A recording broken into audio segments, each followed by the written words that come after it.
kind of disease he couldn't identify. Went to see his friend, who was also a physician. Can you help me?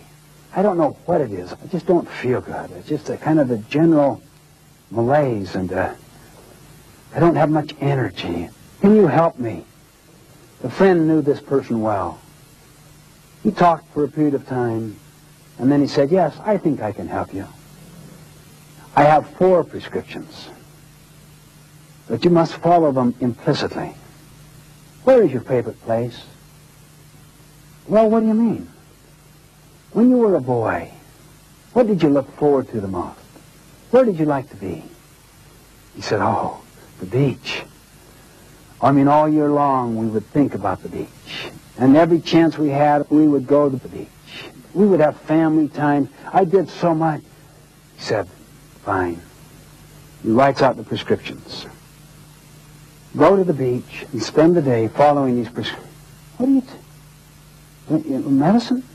Follow the prescriptions. You're kidding.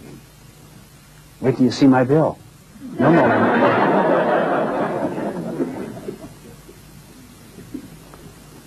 But you can't take anything. No radio, no reading material, no books, no magazines. Just get deep into nature. First prescription. You take at 9, the next one at 12, the next one at 3, and the next one at 6. He arrives at the beach, walks down from his car, pulls out the prescription. Listen carefully. 2 words. Listen carefully. What could this possibly mean? See, he's in his private life, isn't he? I mean, I've listened to everything I can hear right now. I'm finished. And I have to do this for 3 hours? Okay, I heard those birds. Yeah. Good. I hear the surf coming in. You can even hear sand crabs, so I listen very carefully. I can hear the wind blowing. I can hear the rustle. Isn't that interesting? The more I listen, the more I can hear. He's starting to silence himself, to get quiet, to slow down this frantic pace of his public life and his disenchanted private life. He almost, after a period of time, becomes euphoric. He's so peaceful. He just hasn't felt this way. He's getting deeper into his inner life. He's almost loath to take the second prescription because he has really enjoyed this first one. He pulls out the second one. 3 words this time. Try reaching back. That throws him. What could this possibly mean? Try reaching back. Well, maybe I should start thinking about the past. So he started to get into his memory. You know, I remember after school, I can remember the excitement we had. I can remember my brother. What a choice association.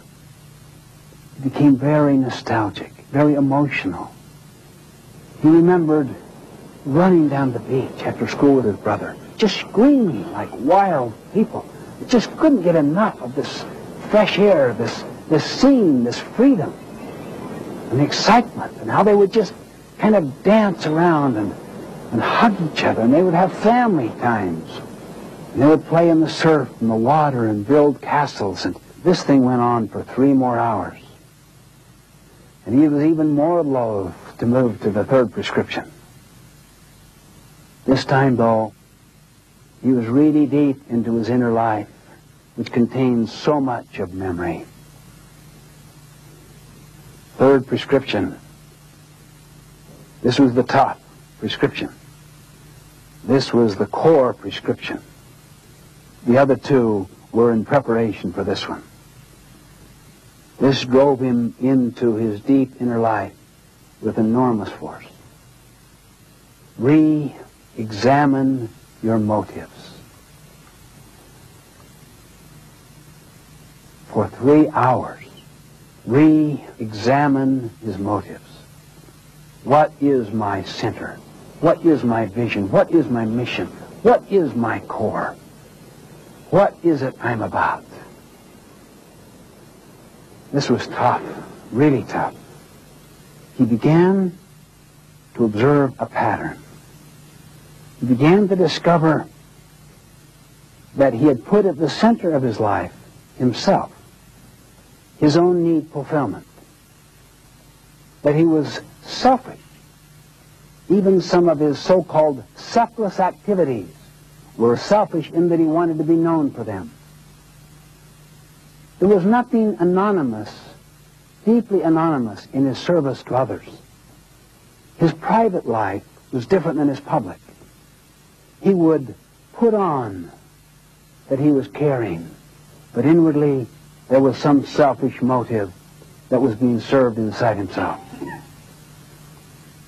And he started to come to an awareness, his malaise, his boredom, his disease was of the spirit, the selfishness of his life, that his whole motive structure was improperly centered, not on true contribution.